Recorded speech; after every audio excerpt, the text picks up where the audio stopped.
not be insubordinate, that they will not follow the lead of FOP leadership that is not telling them the truth, that has misled them, and is tantamount to pushing them over a cliff without a parachute.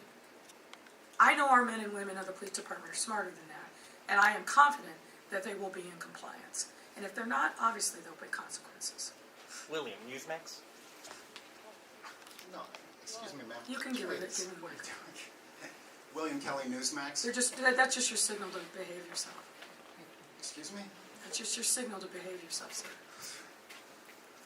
The real Chicagoans that I talk to tell me that their real concern, the real epidemic that they're concerned about is your epidemic of violence in the city of Chicago, the shootings, the murders, the completely unsolved shootings and murders, by the way.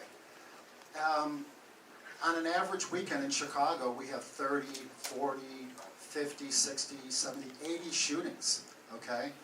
And that's fully staffed. Is there a question here, sir? If your rhetoric, your mandate results in even 20% of the Chicago Police Department not showing up or not being on the streets this weekend, will that blood be on your hands?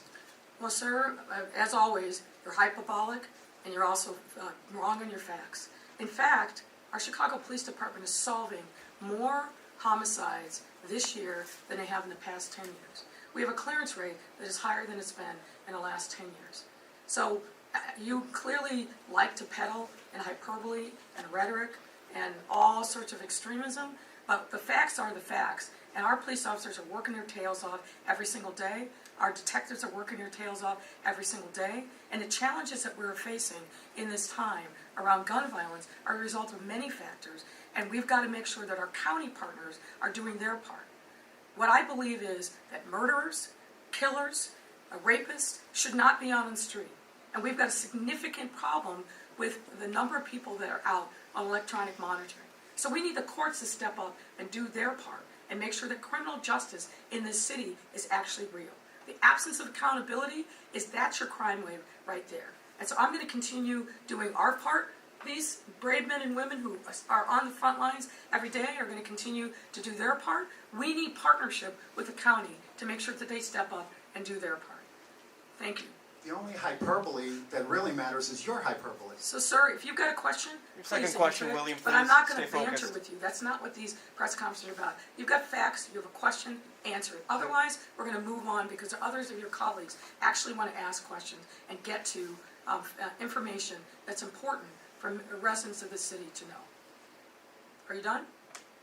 I believe you said to the FOP, bring it. That phrase is typically an invitation to a fight.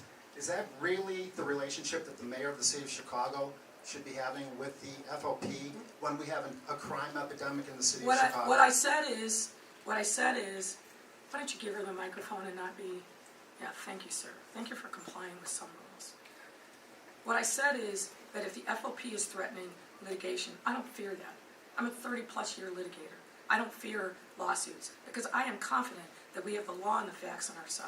So if they want to bring a lawsuit, go right ahead. Mary Ann Mary Ann? Ahern, NBC. Mayor, the governor